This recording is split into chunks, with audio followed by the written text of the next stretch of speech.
ಲಿಂಗಾಯತದಲ್ಲಿರುವಂತಹ ನೀವು ಒಂದಿಷ್ಟು ಜನ ಮುಂದುವರಿದವರು ಏನದಿರಲ್ಲ, ಜಂಗಮರು, ಅಯ್ಯನರು, ಬಣಜಿಗರು, ಪಂಚಮಸಾಲಿಗಳು, ರೆಡ್ಡರು, ಗಾಣಿಗರು, ನೀವು ಒಂದಿಷ್ಟು ಜನ ಸುಖವಾಗಿದ್ರೆ ನೀವು ಅಷ್ಟೇ ಲಿಂಗಾಯತರ.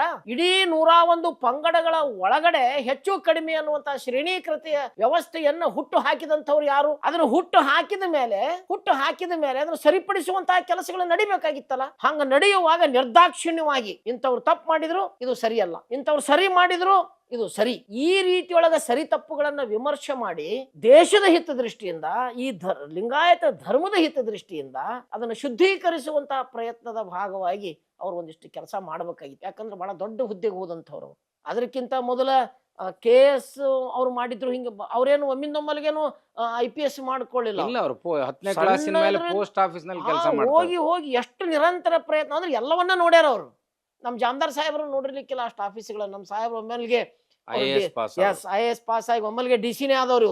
ಇವರು ತಳಹಂತದ ಆಫೀಸ್ಗಳನ್ನ ನೋಡಿರಿ, ಎಲ್ಲರ ಜೊತೆ ಕೆಲಸ ಮಾಡಿರಿ, ಮತ್ತೆ ಇಡೀ ದೇಶದ ವ್ಯವಸ್ಥೆ ಸಂವಿಧಾನ ಯಾವುದರ ಹಿನ್ನೆಲೆಯೊಳಗೆ ನಿರ್ಮಾಣ ಆಗೈತಿ, ಆ ಸಂವಿಧಾನವನ್ನು ಬದುಕಿಸಬೇಕು ಉಳಿಸಬೇಕಂದ್ರೆ ಅದಕ್ಕೆ ಪೂರಕವಾಗಿರುವಂತಹ ವೈಜ್ಞಾನಿಕ ವೈಚಾರಿಕ ಅಂಶಗಳನ್ನು ಬದುಕಿಸಬೇಕು ಅನ್ನುವಂಥದ್ದು ಆರ್ಟಿಕಲ್ ಬಹುಶಃ 252 ಕಾಣಿಸ್ತದ. ನೆಹರೂರವರು ಸೇರಿಸ್ತಾರೆ ಅದನ್ನ. ವೈಜ್ಞಾನಿಕ ವೈಚಾರಿಕ ಭಾವನೆಗಳನ್ನು ಉದ್ದೀಪನಗೊಳಿಸುವ ರೀತಿಯೊಳಗ ನಮ್ಮ ಯೋಜನೆಗಳು ನಿರ್ಮಾಣ ಆಗಬೇಕು ಅನ್ನುವಂಥದ್ದನ್ನ ಹೇಳ್ತಾರೆ. ಮತ್ತೆ ಈ ರೀತಿ ವೈಚಾರಿಕ ವೈಜ್ಞಾನಿಕ ಎಲ್ಲ ಪ್ರಜ್ಞೆಗಳನ್ನ ಒಳಗೊಂಡಿರುವಂತಹ ಬಸವ ಧರ್ಮ ಅದು ಸಂವಿಧಾನದ ಆಶಯಗಳಿಗೆ 100% ಅವ್ರು 200% ಅದು ಅಲ್ಲಿ ಫಿಟ್ ಆಗುವಾಗ ಗೌರವವನ್ನು ಕಾಪಾಡುವ ಹಿನ್ನೆಲೆಯೊಳಗ ಅವರೆಲ್ಲರಿಗೂ ಕೂಡ ತಿಳಿಸಿ ಹೇಳಲಿಕ್ಕೆ ನಿಮಗೆ ಸಾಧ್ಯ ಇತ್ತು.